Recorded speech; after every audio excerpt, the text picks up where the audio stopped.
What a great song, right? Over 400 versions of that song exist. Everybody from the Red Hot Chili Peppers to NSYNC, Janis Joplin, and Elvis did that. That right there is off the Saturday Night Fever soundtrack. Only added to the arsenal of hits for the brothers Gibb, known throughout the world as the Bee Gees. On Sunday, we lost Robin Gibb to cancer at the age of 62. Sean brings us this tribute. That's right, Billy. Back in 2007, I had the pleasure of spending the afternoon with Robin Gibb. And I tell you, front and center of discussion was the Bee Gees' crowning achievement, Saturday Night Fever. When you play it, you actually feel like you're John Travolta. Well, I certainly do.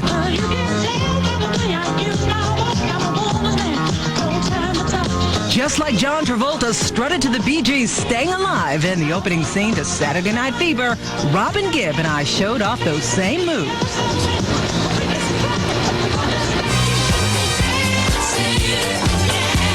1977 Saturday Night Fever soundtrack reintroduced brothers Robin, Barry, and Morris Gibb to a whole new audience.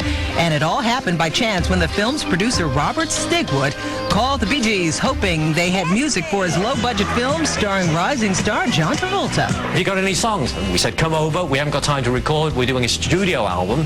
But we've got some songs you can listen to. So they came over, they listened. They weren't cartwheeling, but they were saying, how deep is your love? That might be good for a woman to sing. And Robert said, no, no, no. They're doing it.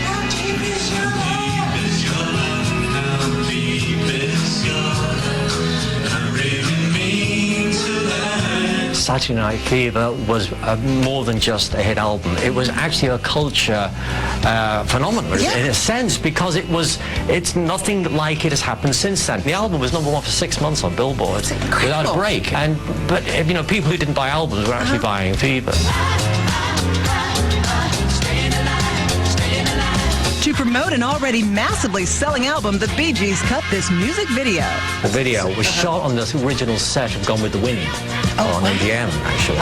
And also Combat, you know the TV show Combat, the old war TV show. We used that to film Staying Alive because they hadn't dismantled the set.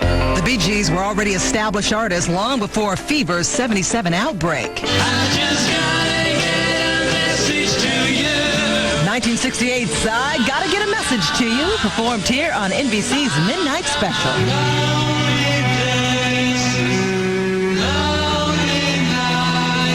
Lonely Days from 1970. How can you stop the sun from shining? 1971's How Can You Mend a Broken Heart?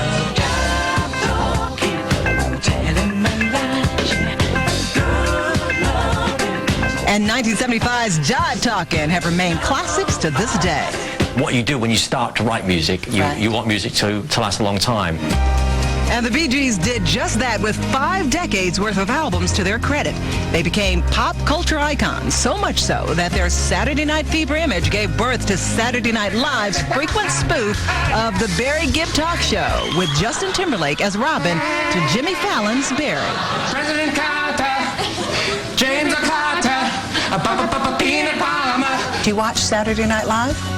Yes, and I know what's coming. I know what's coming, but I always say that whether the Robin and Barry show, and I think, you know, one has to say, you know, that imitation is the greatest form of being flattened, but it's also, I have to say, a compliment as well, if they can imitate you in any degree. Robin's death leaves only one Gibb brother, the oldest, Barry. During the late 1970s, the Bee Gees were at the height of their powers. In 1979, they put out a song called Tragedy. But ironically, tragedy would soon come back to them. We all are. We're all brilliant. What can I tell you? It was 2003 when Robin's fraternal twin, Morris, died at 53 of complications resulting from a twisted intestine. He's just one of the most beautiful people in the world, and a very gifted man, and it's a loss for the world, not just for us, not just for us.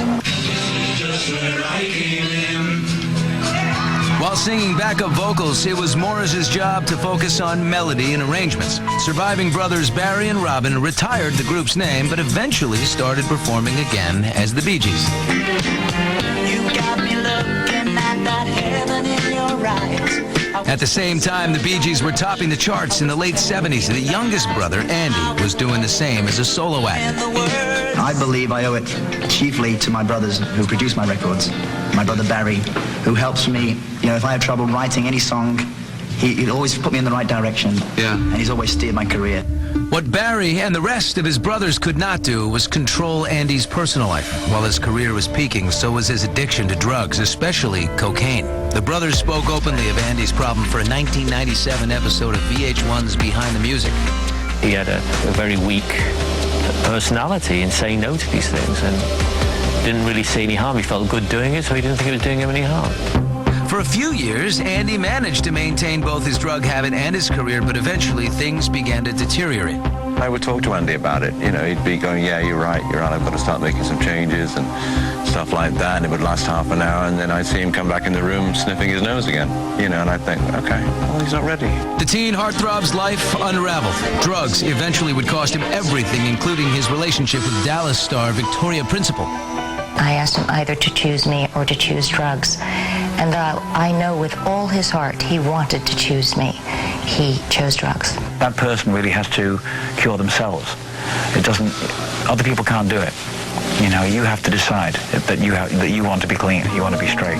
Andy did make that decision in the 80s. He finally got clean after a second stint in rehab, but years of abuse had led to permanent heart damage. By 1988, he began drinking heavily again.